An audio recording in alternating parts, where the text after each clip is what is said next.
this last year, and we are recording in progress here. We started with a piece that we known as Color Fields, and it was such a beautiful way to introduce audience to the process of the piece, not just the final performance. And it really allowed for everyone to feel like they were participating. So this particular piece, it's been a little harder to do it, but we're just about to be leaving Zoom, where we've been rehearsing quite a bit, and moving into the space, which is the Harriet Beecher Stowe Center, for a performance that we're doing in October, on October 9th and 10th during the day, 12 and 3. And the performances are free, and we'd love for you to come, but we'd love for you to see where we are now. And I'm going to give you a sense of what the space is like and where we're going to. And then you'll have an opportunity to hear the work and see it in this format, and then see its evolution if you happen to come by in October. So the way I'm going to begin is to show you the site where we're going. And so I think Robin is going to allow me to screen share here. And so in a minute, we will be seeing a PowerPoint. Yeah, let me share that for you, Judy. Hang on one second. Okay. Okay. There we go. Yep. Okay, so the first part of this is just introducing JDPP to anybody here who doesn't know who we are. So these are the programs. This piece that we're doing is called Emergence, and it is a piece that has to do with the work that we do in correctional institutions. We've been at York Correctional since 2005, and we're also at Cybulski Correctional, where we've been since 2016. York is a prison for women, and Cybulski is a men's prison. And we're also more recently starting to work in Hartford and Bridgeport juvenile detention centers for men, boys and men.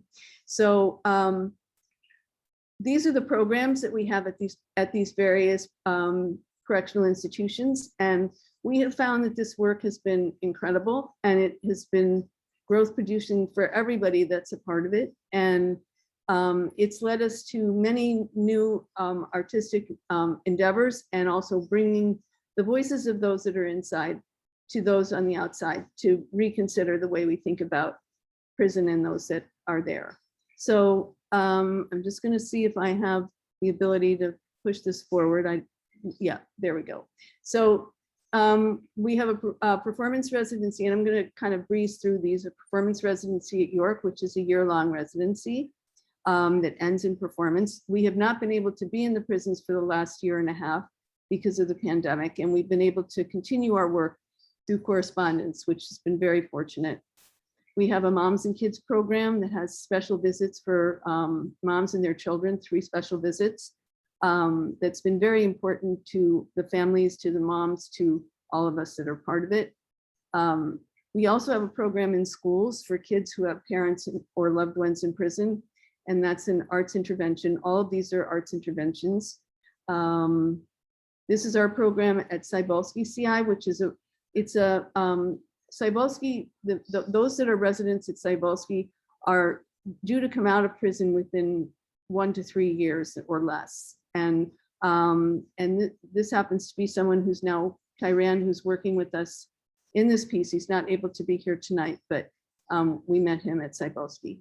And this is New Beginnings, which is a program for those returning from prison and Trinity students, Trinity College students. And that also ends in performance each time we meet.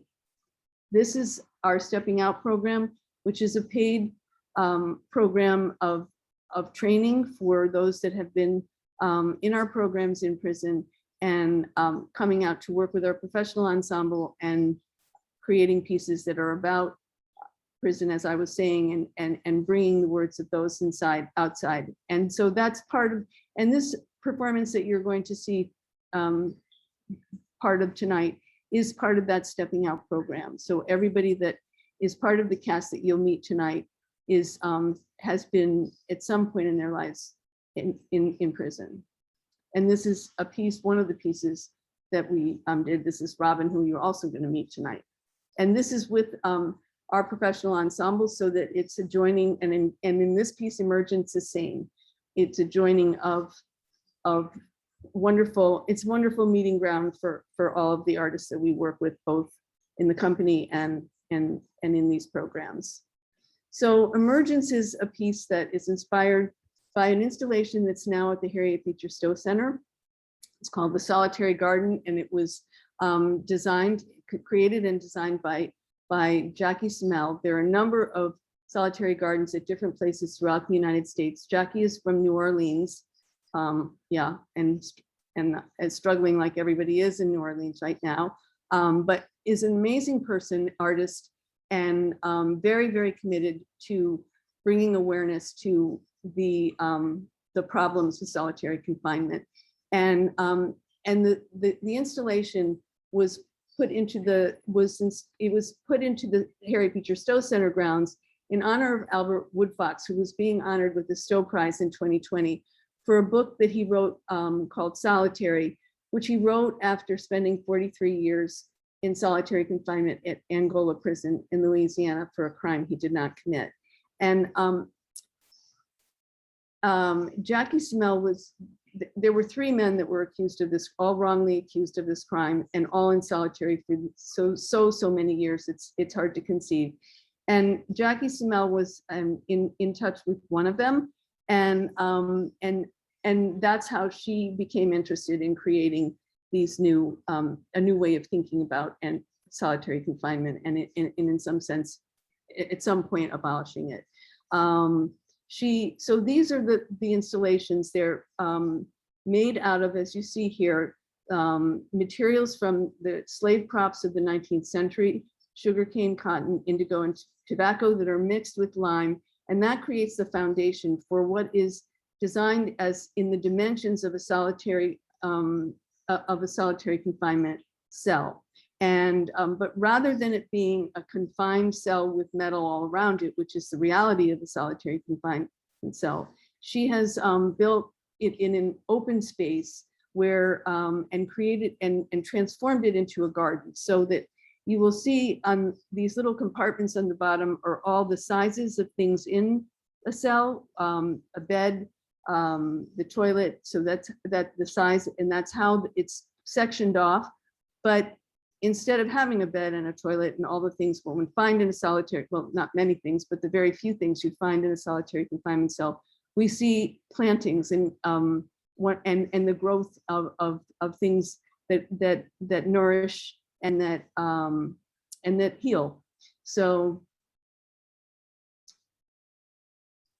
and oh, sorry, I'm not sure I know how to go back here. Robin, can you help me take it back? Oh, I think I can do it. I'm going to let you do it. I need to go back. Yeah. There. Yeah.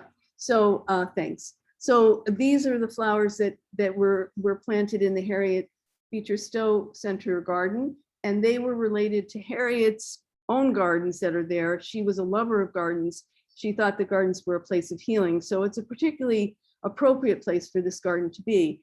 And there are medicinal and healing plants, as well as the plants that are mentioned in Uncle Tom's Cabin. Okay. Now, this is another view of the garden. You can see where it's situated. And I think that the way that our work in the prisons and Jackie's in her gardens kind of coalesce is in thinking about moving from a system of punishment to one of rehabilitation and transformative justice. And by that, I mean that we see the kinds of transformations that happen with the women and men that we work with in prison through the work that we do. And I think that they are not, they evolve into new manifestations of themselves. And this is a way that we think, something that we think should be much more widespread, that we're trying to move from a sense of isolation and confinement to a connection with self, with others, valuing love, creativity, imagination, hope, and healing. And again, that's the kind of a premise of the work that we do, and something that we hope and that we share very much with this installation, which does the same thing in a very different way, but a very, very moving way. And if you haven't seen the garden, we hope you will if you come to the performance, or if you happen to be driving by the Harriet Beecher Stowe Center. We're hoping that all of this work catalyzes positive and transformative change, both in and beyond the prison system. So, so now I'm just going to very quickly show you the areas where this performance is happening, because right now you're going to see it on a screen. This is where the piece begins. It's in a very grassy, beautiful, a huge and gorgeous mother tree in the back. The audience will be sitting here, and well, actually the audience will be standing here, and there will be chairs, but they'll be facing in the other direction because the piece moves from one side of the grounds to the other. So the viewpoint here will be in this area, and there will be a bench, which you can see here. And Robin, who you'll meet in the cast, is the person that's been both supplied the bench and painted it. And so you see a bench here that's already installed at the Harriet Beecher Stowe House. This bench will be in the area that you just saw. And that will be the starting point for several of the pieces that you'll hear tonight. This is on the pavement side, and this is the audience will turn, and then there will be sitting in chairs. And this is where the longer sections of the piece happen. And the sections of the piece that have to do with some of the, I think with some of the more difficult aspects of prison. All the writings are from the women at York, and also from several of the other cast members, one from Cybulski, and who's now out. So some of the pieces have been written when people have been released from prison, and some of them were written in prison. And all of the pieces that were written in prison, we have gotten permission from DOC to share publicly.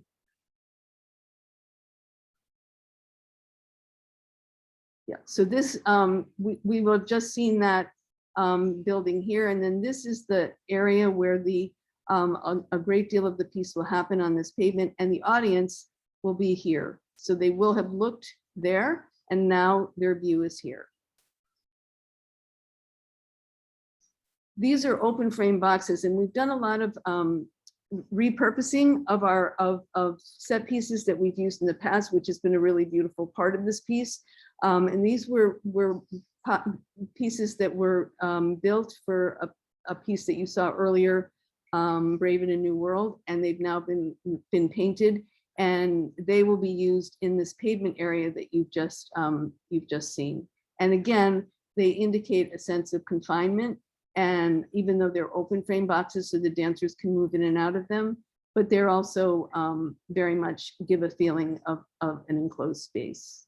Oops, sorry, wrong thing, here we go. And here you can see one of the dancers, Robert Bird, who's, these are rehearsal shots of working with the boxes. And you can see that these are the costumes that we're working with. We're using uniforms that in some way give a sense of the prison garb that, yeah.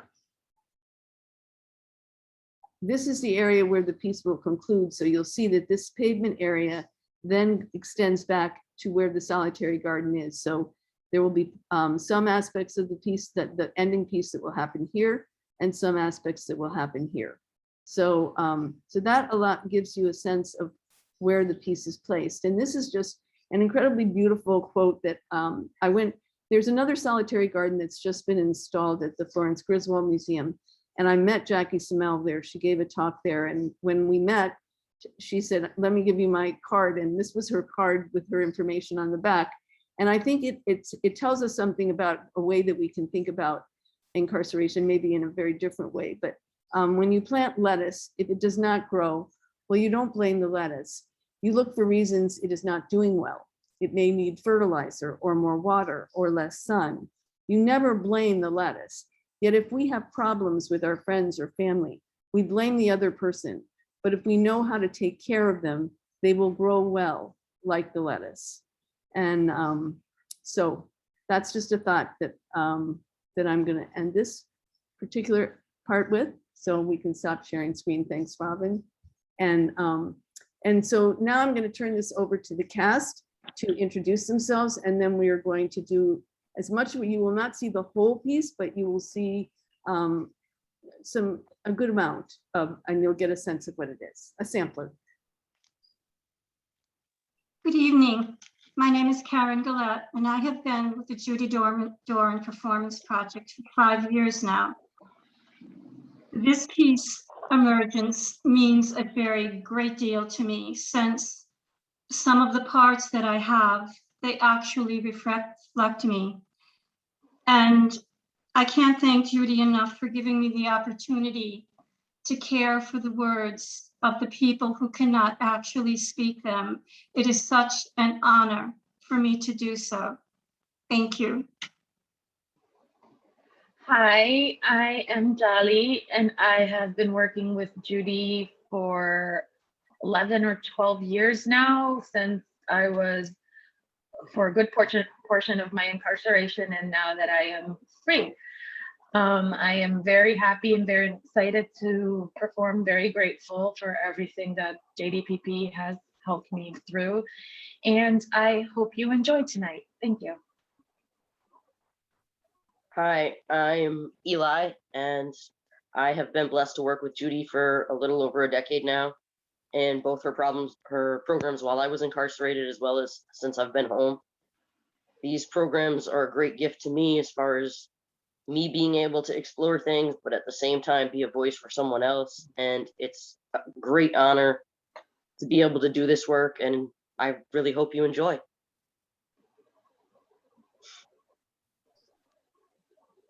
Hi, everyone. I'm Robin Cullen, and I'm in my 17th year with JDPP.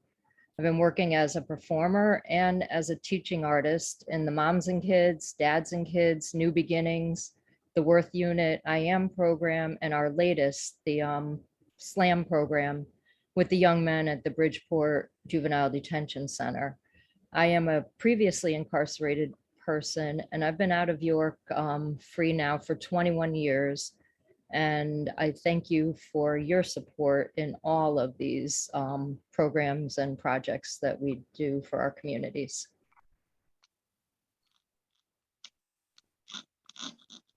Oh, you're muted. Hi, my name is Elle Ladon. I've been with JDPP now for 4 years.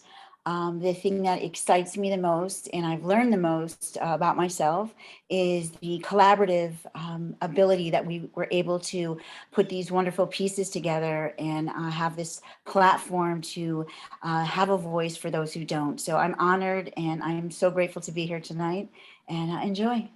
Thank you. Thanks, Elle. We're going to start now, and just to let you know that at the end of this piece, there will be an opportunity to ask questions. So here we go. We're going to start.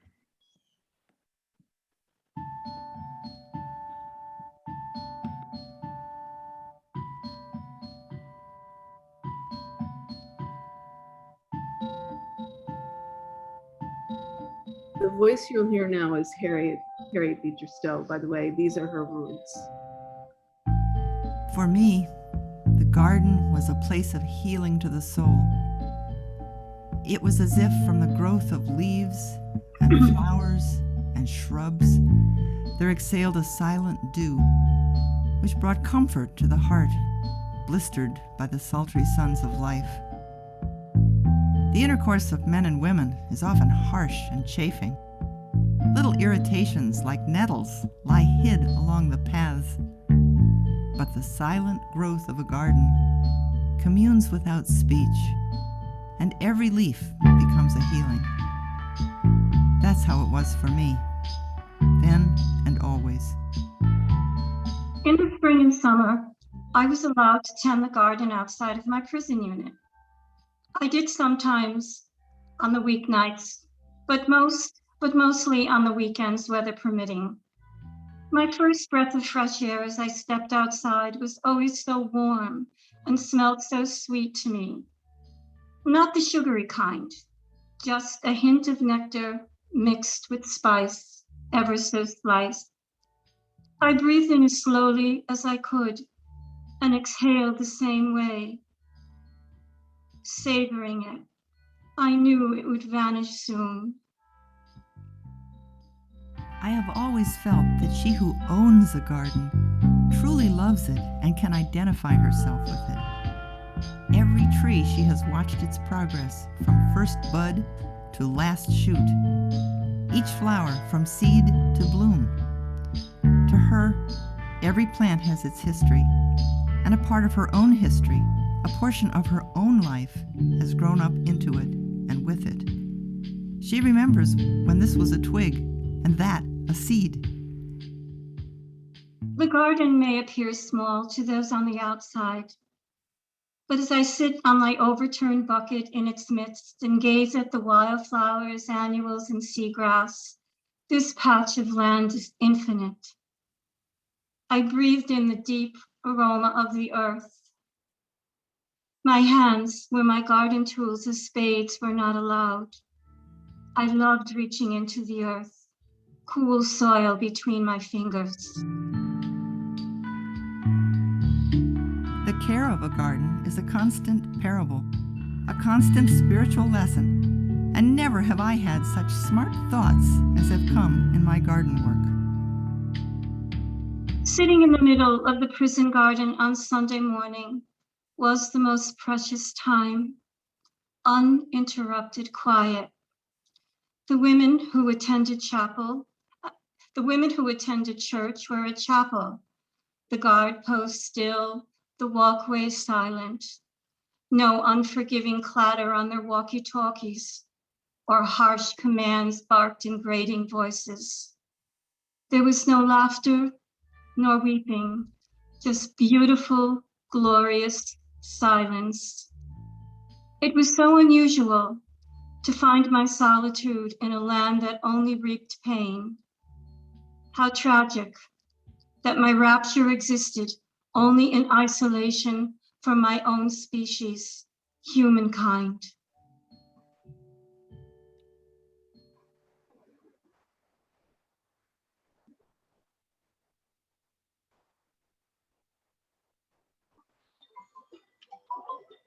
When I was a little girl, I remember playing in the fields on warm summer days, how I always searched for the beauty in nature and always made the cutest little bouquets of pretty yellow flowers, as I called dandelions back then, and gave them as a gift to my mom. As I grew older, I learned that those pretty little flowers were considered weeds. Weeds. Imagine that.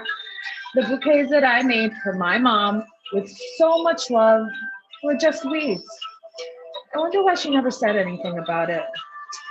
I guess it's good she didn't, because it taught me to judge for myself rather than by a set of preconceived rules of what true beauty is.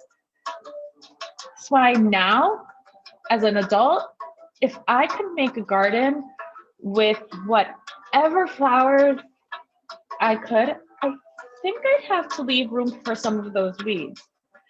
Because you see, I am part of a garden in which, by many standards, everything in it should be weeded and burned.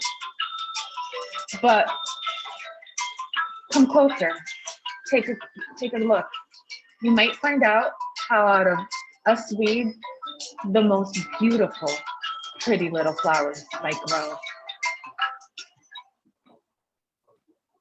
Where are the little moments that get lost in the cracks and crevices of our lives? Do they hide out like lint in the corner of a coat pocket or a penny deep down in a couch cushion? What happens to those little moments that somehow get swept into the corners of one's memory? All those things we forget to remember. Those old dusty boxes stored in the attic of one's soul, stacked away, taped up, labeled with good intentions for future use.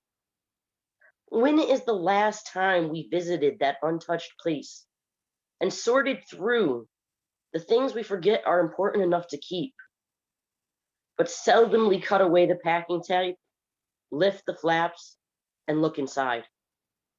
Instead, we busy ourselves with the mundane, life's demands, hardships, resentments, guilt, and the wasteful kind of nostalgia that leaves us behind. Yet we accept that as living, and we welcome those little moments to make us smile as pleasant little interruptions. And we choose instead, time and again, to grin and bear it, to endure, to breathe through the pain. And we forget to remember that it was not always that way.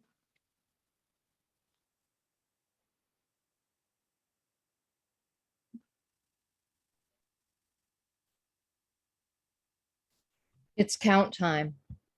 I'm climbing onto my bunk. I've been here a few months now, each day convincing myself to hang in there, knowing I'll be getting out any minute.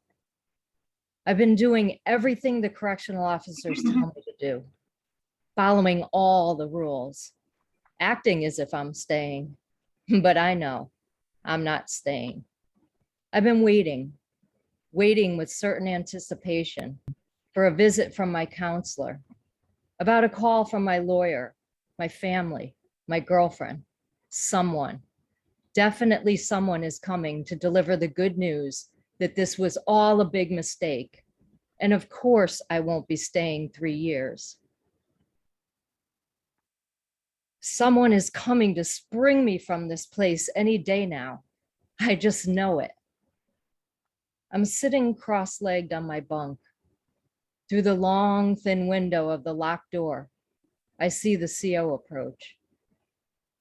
He makes a mark on his clipboard. He's counting me. I swallow hard. I see reality in my rearview mirror and there's nowhere to go. It runs me off the road and I hit the wall. 4 walls of cinder blocks surround me. I can't go home. I can't walk back into my house and find my coffee cup right there on the counter near the sink where I left it that morning. The morning of that day, I knew I was coming to prison. I better figure this out.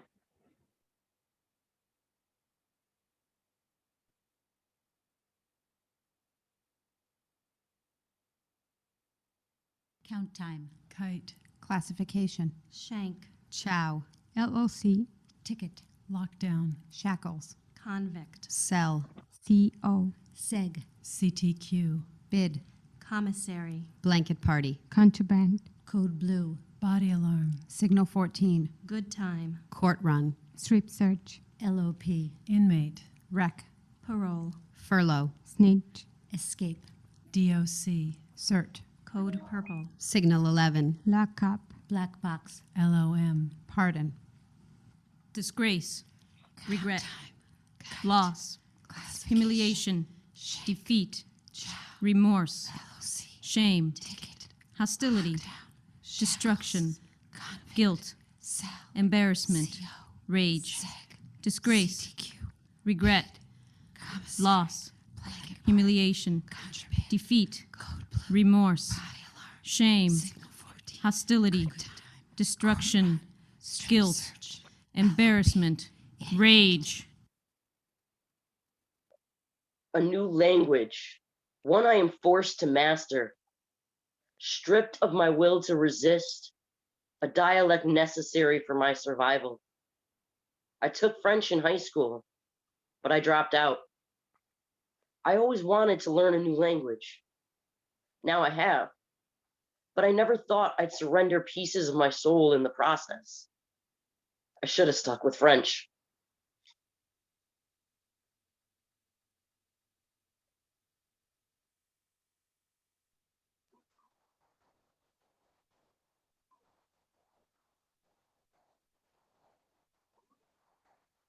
For the past 16 years, I have been able to ward off the darkness of prison with the shimmer of light that shines on me when my family comes to visit.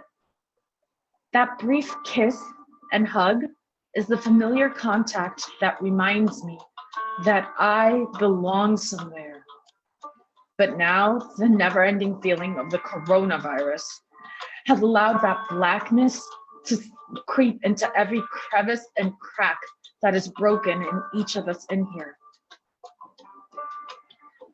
Social distancing saves my life where I'm able to make sure that I don't have to worry about getting or giving anyone the virus. However, the virus has made me take a few steps backwards where it comes to me searching for the connection that anchors me.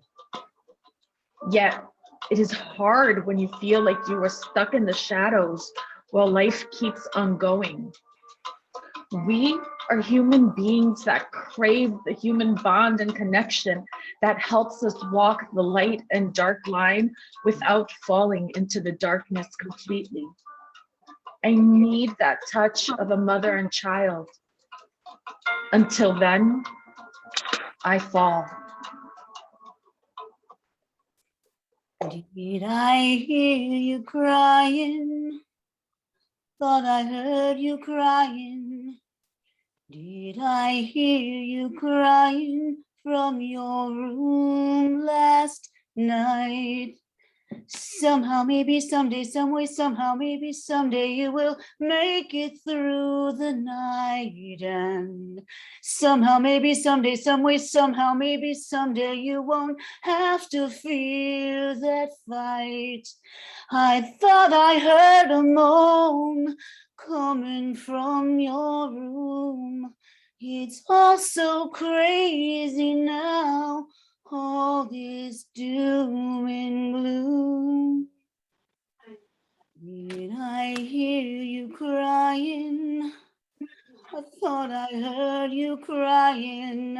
I think that I was crying in my room last night.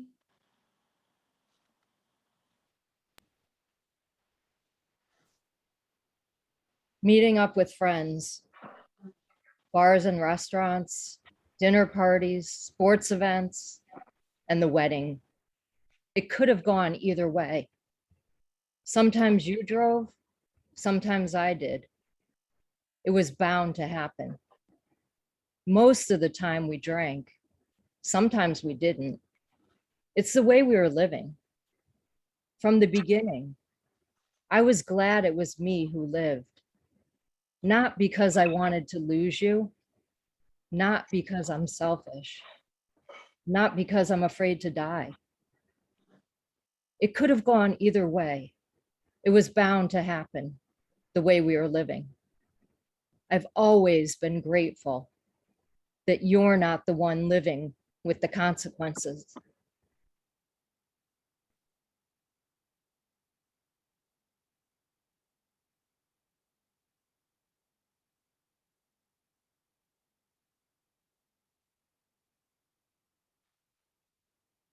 Robin, you go again.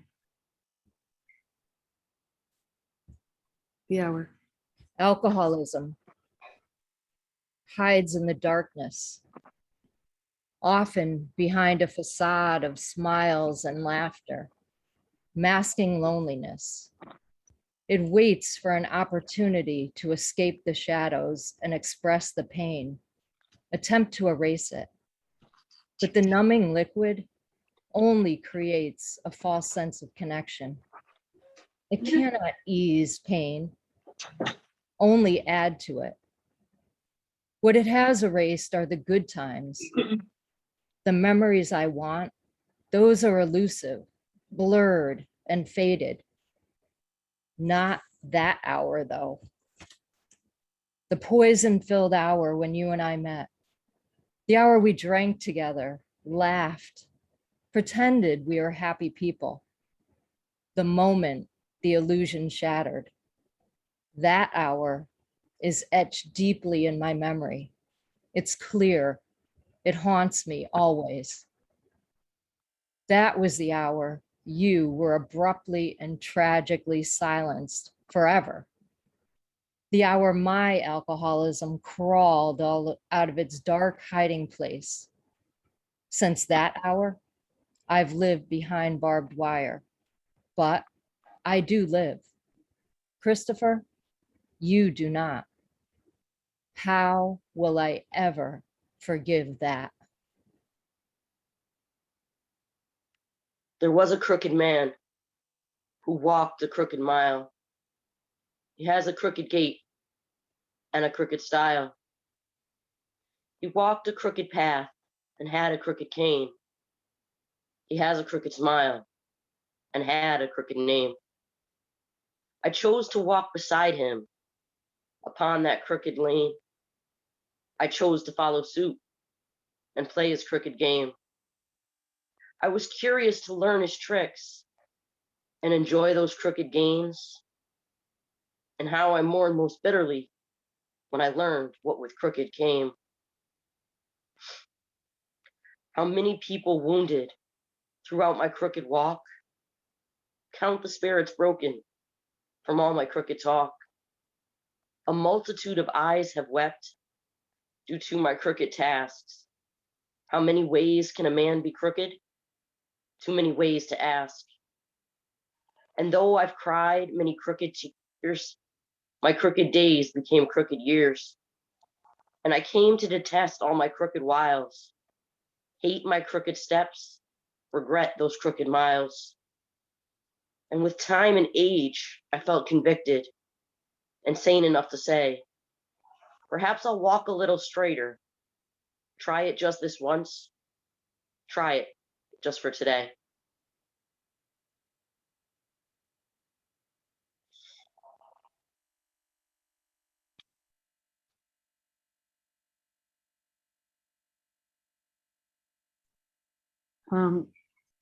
It doesn't matter.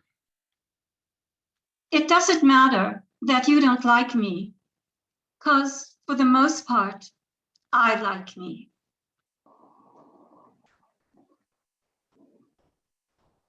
It doesn't matter that to you I'm nothing but a number, because those that matter call me by my name. It doesn't matter that you don't know my story, because those that do understand. It doesn't matter that the clothes we wear are a different color. Our blood still runs red. It doesn't matter that I don't fit in because I remain true to myself. Doesn't matter that unlike you, I can't walk free. We still breathe the same air. It doesn't matter that it took my incarceration for me to make something of myself. Better late than never. Right? Right?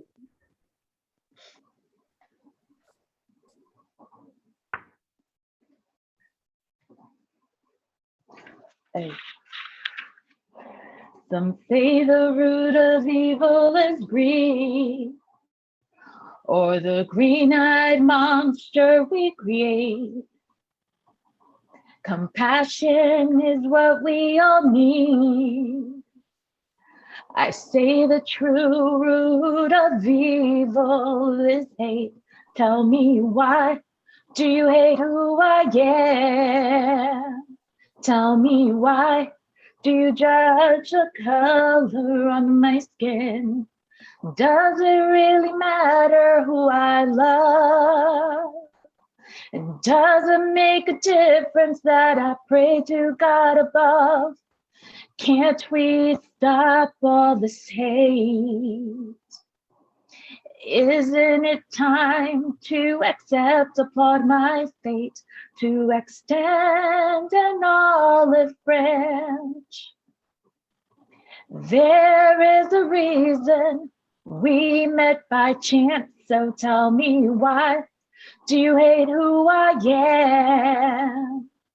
Tell me, why do you judge the color on my skin? Does it really matter who I love? And does it make a difference that I pray to God above? Tell me, why do you hate who I am? Tell me, why do you judge the color on my skin? Does it really matter who I love? And does it make a difference that I pray to God above? Please tell me why.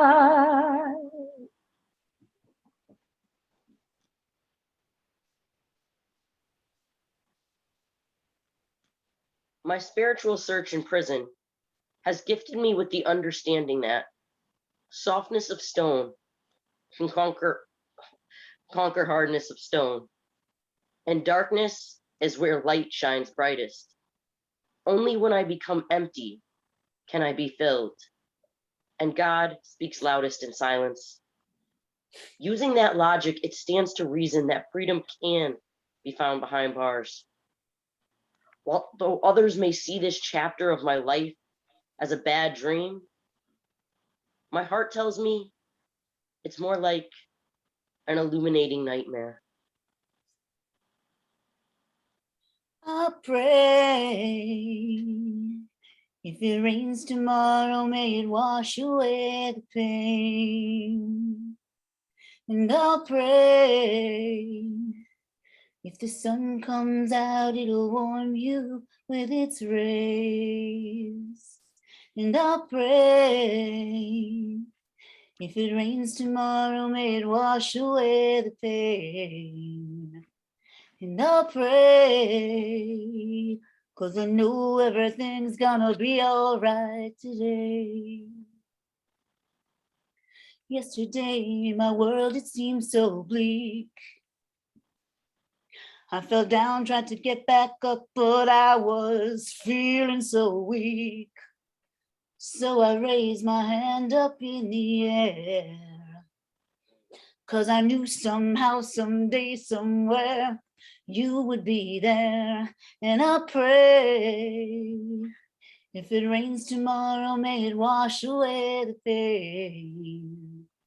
And I'll pray, when the sun comes out, it'll warm you with its rays. And I'll pray, if it rains tomorrow, may it wash away your pain. And I'll pray, 'cause I know everything is gonna be all right today. Each year on Yom Kippur, the Jewish day Yom of Atonement Kippur, there is a moment where one quite literally stands spiritually and emotionally bare before God and asks to be written into the book of life for another year. Worshippers renounce their transgressions, naming their sins, beating their breasts with a fist as they consider their trespasses against each other and against God. I have forgiven and have been forgiven. Which of these actions is more powerful, more freeing, more meaningful, is debatable. The alternative, clinging tight-fisted to rage, incredulity, and fantasies of revenge, which allows our brokenness to persist, our victimhood, and wallowing to parasitically feed off of our humanness and our humaneness. To forgive is to start the long road back to self without the appendages of indignation and resentment adding weight and burden to every step. Jewish tradition tells us that we must seek forgiveness 3 times before it is granted. The wronged are obligated to forgive, but a willing heart does not have to keep records or make tally marks. The question is always right there. Will you forgive? Am I forgiven? It is only when we step out of our desperately scraped lines in the sand and say please and yes, that we will see our name in the book of life again. Forgiveness unlocks the door, turns the pages, and lets the light back in. Don't we all deserve that? Life continues as I stand still, stunted in my growth, suppressed all those emotions deep. The destruction will be nuclear, poisoning all I love. Stuff and stuff is all I've done. The destruction now has begun. Hurt people, It's me I've hurt the most. Hazmated, I go in, cleaning up as best I can, healing, apologizing to the casualties I left behind. Love begins to sprout, tentatively, delicately, like a vine it wraps around tight.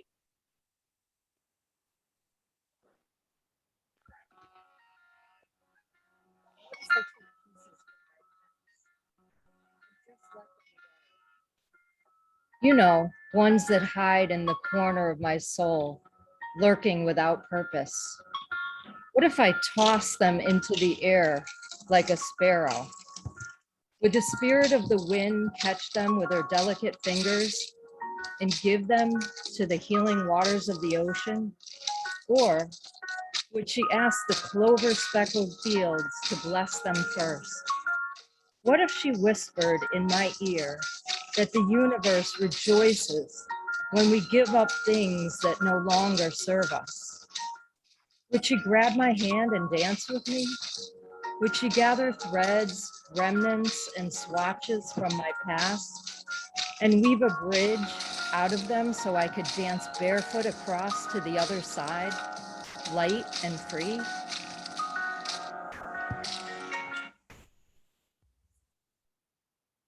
In the precious moments between asleep and awake, I can forget the loneliness where I am and why there is a hole in my heart. In these moments, I am warm and lazy and in love on a Sunday morning. I'm making plans to find my dreams, to sit at your side, holding your hand. There is no talk of crimes in courts, trauma and loss, or the marriage of deceit and money. In these moments, someone wants me, for me, sees me, hears my story, judgment-free. I'm not branded a sinner, a snob, or a rich white bitch.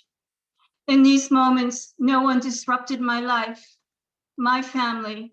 I wouldn't allow it. I am strong, resolute, flying on my own. In these moments, my dreams lift, leaving me changed and inspired and far from who I've been. I think I'm going to be beautiful someday, so that I am worthy and wanted. And I could stop running and pretending I don't have to be okay, because in these moments, I'm free.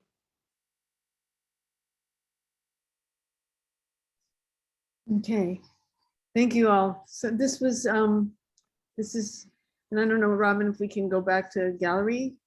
Yep, we should be in gallery from the audience perspective. All right. So anyway, that's as much as we're doing tonight. It's a pretty good sample, but it's definitely a sample, and there's more singing and a lot of dancing that's part of it as well, and other speaking roles as well. So I think we'd love to have questions or comments from anyone, and Yes. Rob's going to manage that. Yep. Yeah, as an attendee, if you'd like to have your microphone unmuted, you can just raise your hand and I can give you the ability to unmute. You can also ask questions, type them out in either the Q&A or the chat, and either myself or Judy can read them out loud.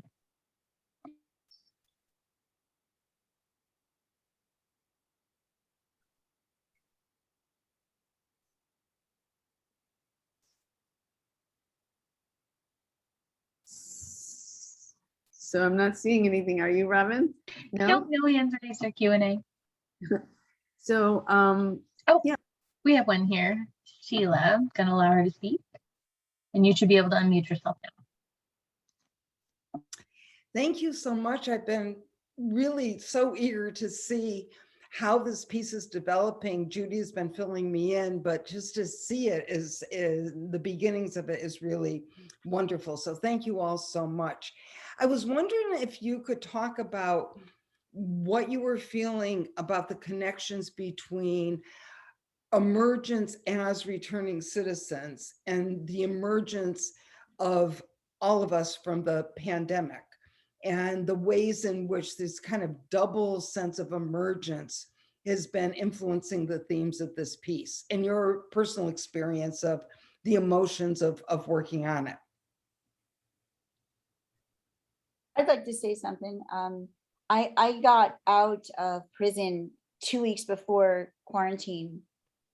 So I really had, for me personally, I thought that it was going to be so nice to go into my own space, and I went to my own place alone, and the silence was just so deafening. So working on these pieces was so cathartic for me. It was really it was my saving grace, and it was very hard for us to get used to being on Zoom because we had the connection of in the energy of working together. So there was so many obstacles personally for myself to have to overcome that I would not have been able to have done it even remotely as easily as I did if it wasn't for the support of everybody in JDPP, because they just really kind of let me know of what I was going to be in for. But right away I was accepted it, and I joined New Beginnings, and we did a YCI piece, and it just kept us connected, and it was a lifesaver for me.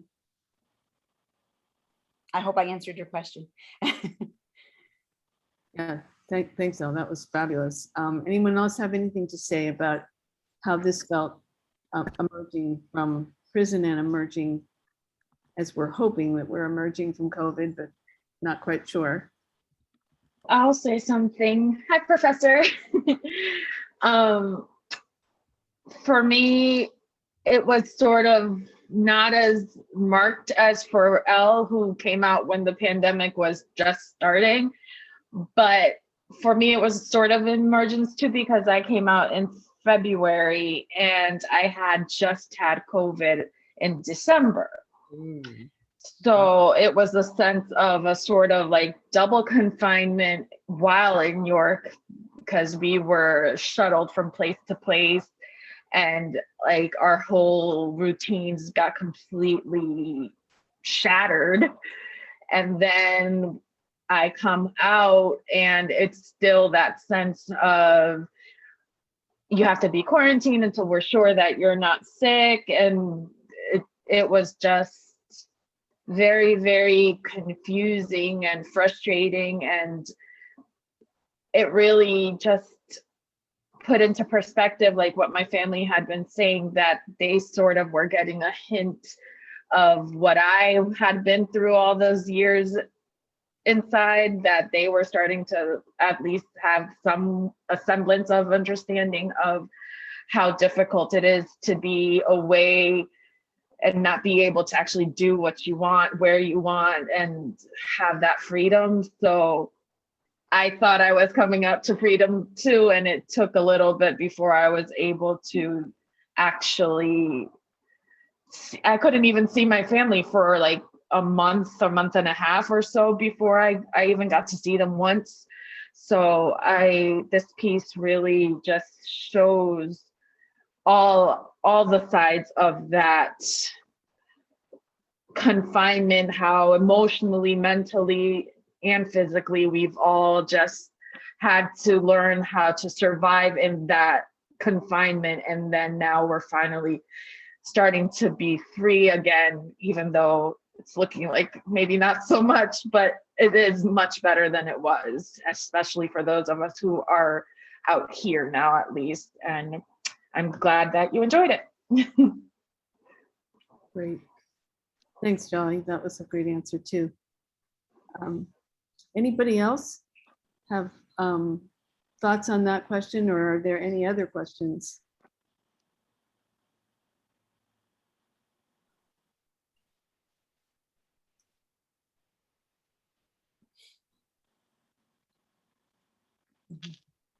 Robin, anyone coming in for you? Because otherwise, no? No, I don't think anything. I did just get a text from Tracy Lombardo, who said she had to jump off, but to tell everybody that it was a beautiful rehearsal. Nice.